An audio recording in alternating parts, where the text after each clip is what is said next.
kung ano man yung narating natin lahat ngayon sa buhay natin, hindi naman ibig sabihin nun, you are better than another person. Sabi ko nga dun sa isa kong vlog, kasi may danger lagi kapag nako-compare natin yung sarili natin sa iba. Si ganito na yung narating, magkaedad kami, ako ito pa rin.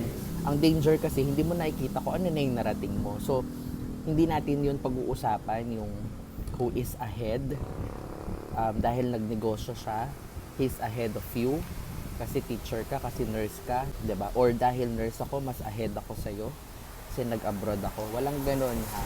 Hindi 'yun yung topic natin ngayon. Topic natin is paano ba ka ba magde-decide, 'di ba? Kasi yan din yung naging dilemma ko noon eh. Paano ka ba magde-decide to choose for your career? 'Di ba? Ano bang gagawin ko sa buhay? Kasi normally lalo ngayon yung mga bata, dami na nilang naiisip eh. Ang dami na nilang alam dahil sa social media. So dahil marami na silang alam, hindi na nila alam paano sila pipili ng future nila o gagawin nila. Sarap. So guys, parang hakan, huwag kayo matoxic. Sarap eh. Kakain, magbablog. Sayang kasi yung init guys, oh. Oh, ramen, sayang mainit.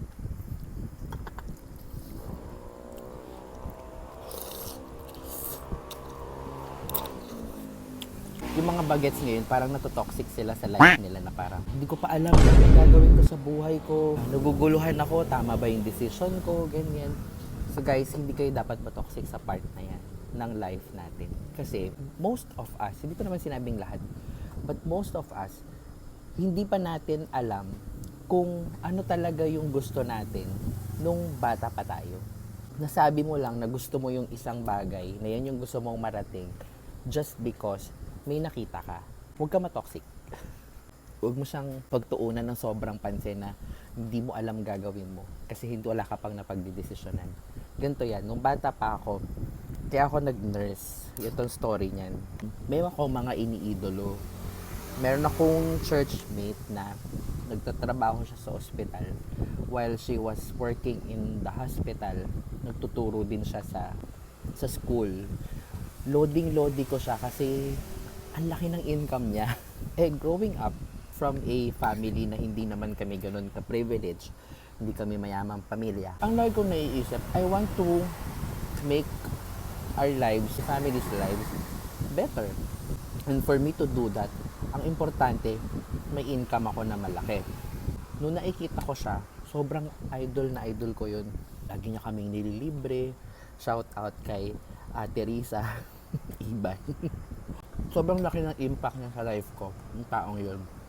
Kasi growing up sa church, lagi niya kaming nililibre. Kakain kami sa labas, ang dami namin sagot niya. Yan, tas ako lagi niya akong tinitreat. That time, ginugroom nila ako na maging leader sa church. So parang feeling ko, sabi ko, ang yaman naman ni ate. Daming pera. Kaya sabi ko, ito yung life na gusto ko. Kasi iniisip ko lang pera, pero hindi ko nakikita kung ano yung trabaho niya behind all the success na nakikita ko sa kanya. Hindi ko alam na marami siyang pera, yes, pero nagjo-duty siya sa hospital, supervisor siya. Habang supervisor siya doon, punta siya sa school kasi magtuturo siya. Tapos nag-aaral pa siya ng masters niya. So, all these things, sabay-sabay niyang ginagawa. So ngayon, sa isip ko, kaya ko rin yun. 'Di ba? Kasi kinakaya nga niya eh. So, dapat kakayanin ko rin yun. That time, ang first choice ko talaga maging broadcaster. Gusto ko talaga maging broadcaster. So, kasi gustong-gusto ko pag pinapanood ko sila Kabayan Noy. Gustong-gusto ko talaga yan. Gusto kong magre-report ako. Pero, feeling ko hindi kaya ng family namin. Kasi nga, sa Manila ka mag-aaral, sa malalaking university lang siya available during that time. So, hindi ko alam kung kaya ko din sa UP. Hindi ko alam kung kaya ng utak ko. So, hindi ko siya pinursu. So, ang nangyari, pupunta ako sa nursing. Sabi ko, sige, nursing na lang. Sobrang ang demand ng nurses nun. Ang dami ko option pag nurse ako. Pwede ako maging clinical instructor. Pwede ako maging nurse sa ospital. that time, pwede rin ako mag-government kasi maganda rin yung opportunity. Alam ko na maganda yung opportunity sa government, sa Department of Health. So, yun yung mga gusto kong marating. Kumbaga parang naisip ko, marami akong option pag nag-nurse ako. Or, best, kapag abroad ako.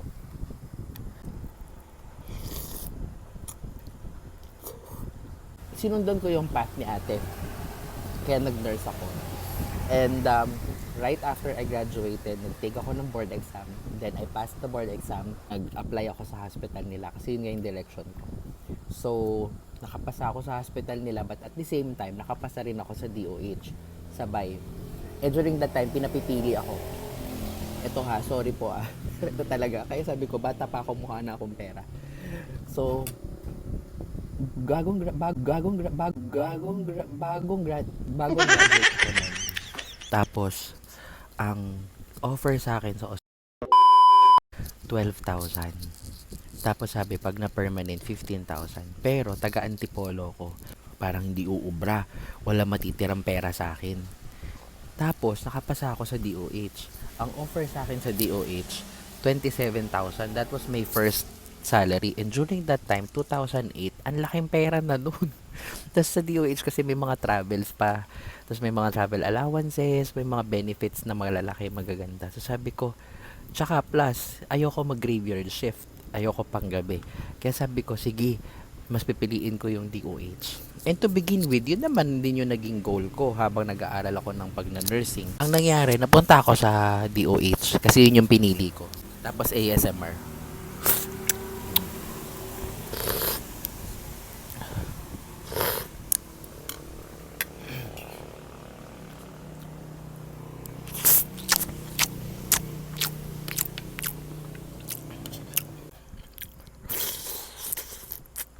Yun yung una ko naging work.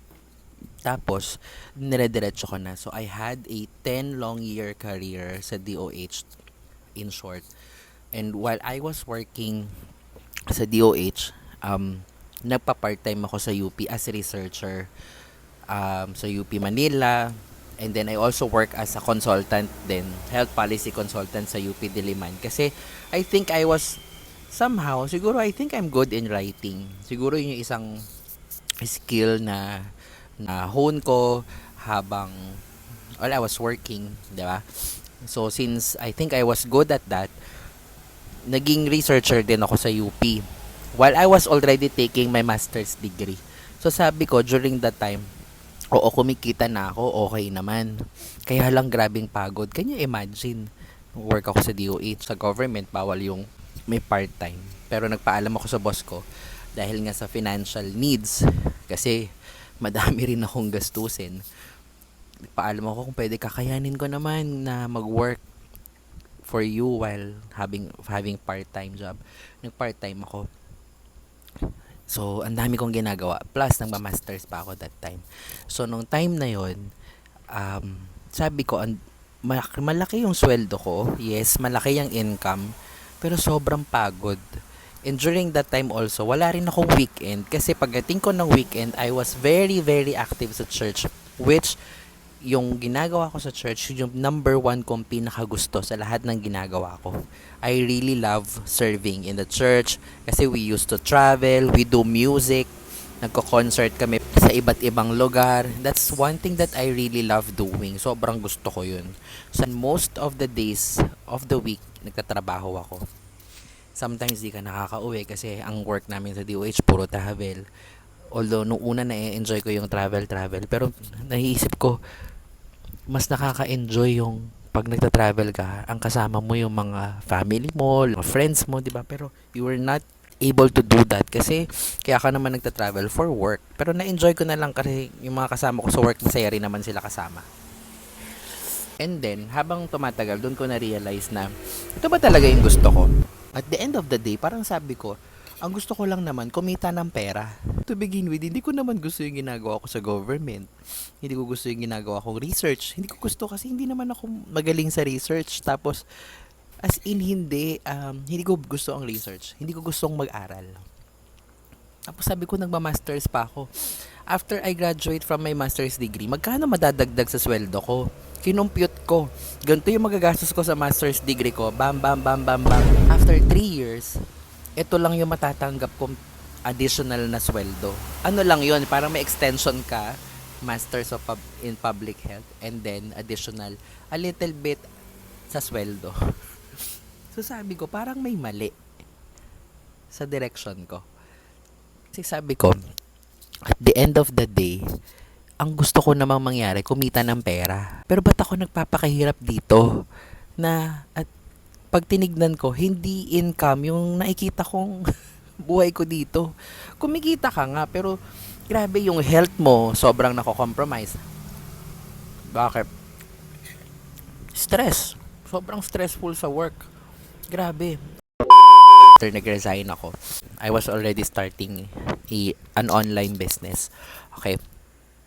And somehow, during that time, kumikita na ako. Kaya sabi ko, tutuloy-tuloy ko na lang to. When you're starting to think, ano yung career na tatahakin mo, I like ko sinasabi, do your research. Huwag kang makinig sa opinion ng ibang tao. Or collect mo yung information na galing sa kanila. Pero ito yung sasabihin ko sa'yo. When you are listening to a person na nagbibigay sa'yo ng advice, don't listen to someone na hindi niya first-hand na experience. Ang sabi nung friend mo, ang sabi nung tito mo, ang sabi nung tita mo, ang sabi nung kung sino mang nagsasabi sa'yo dyan, huy, alam mo, i-take mo nursing. Kasi, alam mo, sabi nila, yung nursing daw ganito, yung nursing daw ganyan, yung nurses daw. Bago ka makinig, una mong i-check, credible ba yung nagsasabi sa'yo? Mag-accounting ka, accountant. Isang pirma mo lang, pera na yan. Para ma-confirm mo yan, itanong mo sa mga accountant, totoo ba yun? Isang pirma, pera na. Tanong mo sila. Ang dami kong nakausap na accountant na hindi ganyan ang sitwasyon. Sabi nila, mag-engineer ka, pirma mo lang, pera na. Siguro nga, may pinanggalingan yung storya na yan kasi baka merong mga ganong nangyayari. Pero you have to do your research. Maghanap ka ng mga engineer. Kausapin mo, totoo ba na isang pirma lang? Kasi as far as I know, ang dami kong nakausap na engineers. Hindi ganyan. Ang dami akong nakausap na nurses. Hindi na nurse ngayon. Bakit? Because life is not like that. So, kailangan mong isipin, yung nagsasabi ba sa'yo, credible? Siya ba mismo, first hand experience ba niya yung sinasabi niya? Kasi baka mamaya yung sinasabi niya, sabi-sabi lang din. You have to do your research at gumawa ka talaga ng study sa sarili mo. Ano ba talaga yung gusto ko mangyari sa buhay ko? Okay. Find mo yung goal mo rin. Kasi ano bang goal mo? Kumita lang ba ng pera? Ano bang pwede kong gawin? Nabalitaan mo, pag nagnegosyo pala, yun, kikita ka ng pera talaga. Ngayon, ang gawin mo, alamin mo, paano ako magiging negosyante? Ngayon, doon ko na-realize. Kaya lang late ko na yan na-realize kasi career person kasi ako. As I was growing up in my profession, wala ako nakakausap ng mga negosyante masyado. Puro mga empleyado. Puro corporate. Ganto gawin mo. Mag-masters ka para maging kagaya ka ni ganito. Sino sa inyo yung gusto maging doktor? Malaki talaga income ng doktor, promise. Totoo yan. Pero, kung magdo-doktor ka lang dahil sa income, huwag ka na magdoktor. Kasi ganito, sasabihin sa'yo ng mga tao, alam mo, magdoktor ka kasi malaki sweldo. Ano ba goal mo? Sumweldo lang ng malaki? Mag-isip ka ng iba. Alam mo kung bakit? Oo, doktor, malaki sweldo, pero tanungin mo yung mga doktor. 24 hours ka duty. Pagod na pagod, nakakaawa ang mga doktor. Pero malaki talaga sila kumita. Okay? Pero dumarating yung time na dahil nga malaki na sila kumita, nagtatayo na sila ng sarili nilang clinic, doon nakakabawi na sila. Anong point? Pera lang pala gusto mo eh. Baka mamaya, pag nagdodoktor ka na, nagme-medisina ka na, nandun ka na, nag-aaral ka na, sumuko ka. Kasi hindi mo alam, malaki income, pero yung pagdadaanan mo, baka hindi mo kayanin. Hirap pa naman tigilan ng medicine kasi gagraduate ka na, titigil ka pa ba? Kakaririn mo na yan. Kaya sabi ko, meron akong mga friends na gusto mong magdoktor. Anong reason ba't gusto mong magdoktor? Bago ka magdoktor, magtanong ka muna sa mga doktor kung ano ba talaga yung ginagawa nila. Pag nakita mo yung mga ginagawa nila, nagustuhan mo ba? Kasi ako, nag-nurse. Okay. Pero isang bagay na hindi ko nakita noon, first year ako, yung graveyard shift at yung early morning shift. 6 a.m. to 2, 2 to 10, 10 to 6. Kaya ko yung mga 10 to 6, 2 to 10. Pero yung 6 to 2, hindi ko kaya. Hindi ko nakita yun. When I was already an intern, doon ko na, sabi ko, 6 a.m. pasok ko. Minsan, kasi again, pag intern ka, 21 days lagi. So, 21 days na 6 a.m. Kasi ang duty ko sa delivery, for example, ta 6 to 2. So, 21 days yun. Lagi akong late. I was always late. Hindi ako morning person ever since. Doon ko na-realize, hindi ko pala gusto. Kaya lang nandito na ako. Kawawa yung mga magulang ko. 'Di ba? Nagpapaaral sa akin. Kailangan ko na to ituloy. And then, when I was working, feel ng mga tao, dami kong pera. 'Di ba? May pera naman talaga kasi mahilig din ako manlibre. Pero hindi na alam, grabe rin yung work ko. Doon ko na-realize, sabi ko, hindi pala ito yung gusto ko. Ang ending, ang gusto ko pala, magnegosyo. Ito na. Nag-start kami, online business. Ako, tapos ng digital marketing. Nag-set up ako ng team. Iniwan ako ng team. Kasi nga, it's not easy to start your own company. Kailangan may pera ka. But during that time, wala. We started a restaurant. Doon ko na naisip, pag magbi-business ka pala, ikaw yung mag-aasikaso ng inventory, ng accounting, ikaw yung gagawa ng payroll ng mga tao, ikaw mag-iisip nun, ikaw mag-iisip ng sweldo nila, ikaw mag-iisip ng replenish ng mga products nyo, lahat yan, marketing, ikaw lahat yan. Pag mababa ang sales, mag-iisip ka ng marketing. Sabi ko, ang hirap din pala magnegosyo. Pero, ano nagustuhan ko sa pagnenegosyo? Mas may freedom ako sa time. At the end of the day, ang pinakagusto ko pala, freedom sa oras. Lahat ng career na yan, nurse ka, mag-engineer ka, magnegosyo ka, kahit ano yan, lahat yan mahirap. Wala namang madali sa buhay. Guys, yung mga mayayaman na yan, hindi rin madali ang buhay niyan. Hindi rin, kumbaga marami ring iniisip yan. Sabi laging sinasabi ng mentor namin, choose your heart. Everything in life is hard. 'Di ba? Lahat ng gusto mong makuha, malalaking pangarap, kailangan kang dumaan sa mahirap na part. Kailangan mo lang piliin. Ngayon, ba't ko pinili magnegosyo? Mahirap. Sa totoo lang, feel ko mas mahirap magnegosyo than maging empleyado. Ay, hindi ko minamalit ha.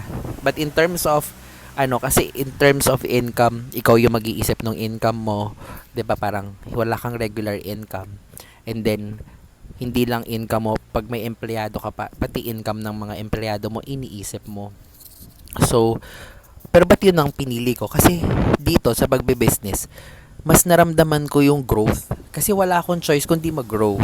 Importante na mas maging matatag ako kasi ikaw yung tinitignan ng mga kasama mo sa negosyo. So, mas naramdaman ko yung growth as a person and as a businessman. Second, mas malaki talaga yung income potential. So, for example, right now, I'm working sa may home-based job ako. And then, I'm starting a digital marketing business. And then, we are starting this restaurant. And, 'di ba? So, kung tutuusin, tapos nag-TikTok shop pa ako. So, all these things, ginagawa ko siya. Pero, ito ang kaibahan. Lahat ng yan, kapag kumita ako ng malaki, let's say, ang everyday income ko sa work is, let's say, 2,000 a day. But I have to work every single day. Pero, for example, sa business, kung yung first 2 days ko, kumita na ako ng 10,000, pwedeng hindi na ako magtrabaho in the next 4 days. Pwede kong piliin yon. May choice ka. Yun yung nagustuhan ko sa pagbe-business. May option ako in life. Pwede ako matulog, pwede akong hindi mag-work kung nakuha ko na yung target ko. 'Di ba? Ang difference lang right now, let's say ngayon, syempre pag nagsisimula ka, madami ka ding responsibilidad, may mga utang. Kaya wala pa ako dun sa point na pwede na ako matulog, pwede na akong lamierda. Wala pa ako sa ganung level. Pero alam mo, kapag nagnenegosyo ka, you know for a fact that one day, darating ka sa ganung point na pwede kang mag-relax, pwede kang maglamyerda nang hindi ka na nag-iisip, wala kang boss. Yun yung gusto ko. Kaya, mas pinili ko to. Pero hindi ko sinasabi na mas mahirap to dahil mas mahirap sa kinagawa nyo. Yeah. So, ba't ko to kinikwento sa inyo? Kasi kailangan, ang pag-usapan natin ngayon, career or making money eh. So, you have to think right now, as young as you are, ano ba yung gusto ko? Ano ba yung goal ko? Say, gusto mo maging engineer, or architect, or teacher, or whatever you want na empleyado. So, okay yan. Pero at the end of the day, okay ka ba na may boss?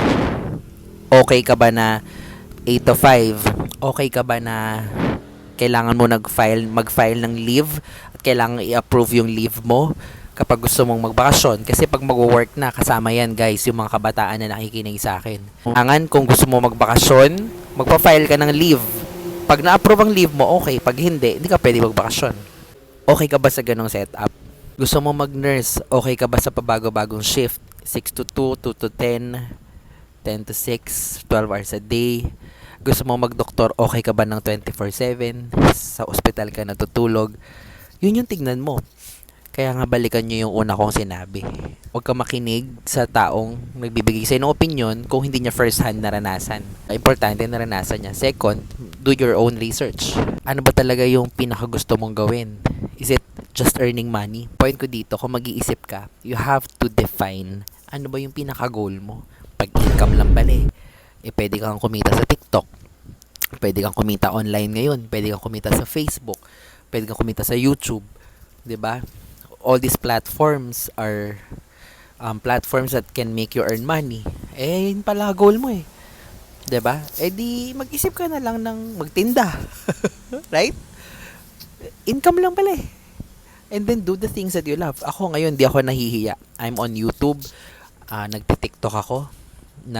Nag-TikTok shop, re-reels. Bakit? At the end of the day, ano bang goal ko? Ang goal ko, kumita ng pera. So, I don't mind kung paano ko ginagawa, paano ako kikita ng pera.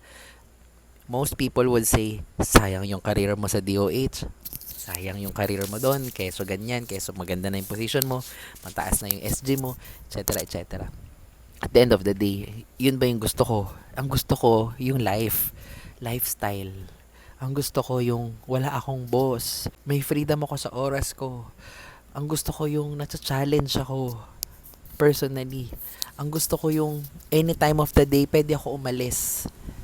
Kasi ako yung boss ng sarili kong negosyo. Yun yung gusto ko. Dahil yun yung gusto ko, hindi ako pwede maging empleyado. So I chose to do business. Even if I think it's harder, I chose to do business. Wala lang, shinare ko lang yan. I hope meron kayo natutunan. Sana may natutunan kayo sa inyong Tito Do. And sana mag-continue to subscribe to my channel at para marami pa akong ma-share. At sipagi naman ako mag-share ng mga videos. Continue to watch my videos and share, no? Comment kayo para naman sipagin ako. At kung may gusto kayong topic na pag-usapan, pwede nating pag-usapan yan. Itutuloy ko na tong ramen ko kasi lalamig na. Sarap.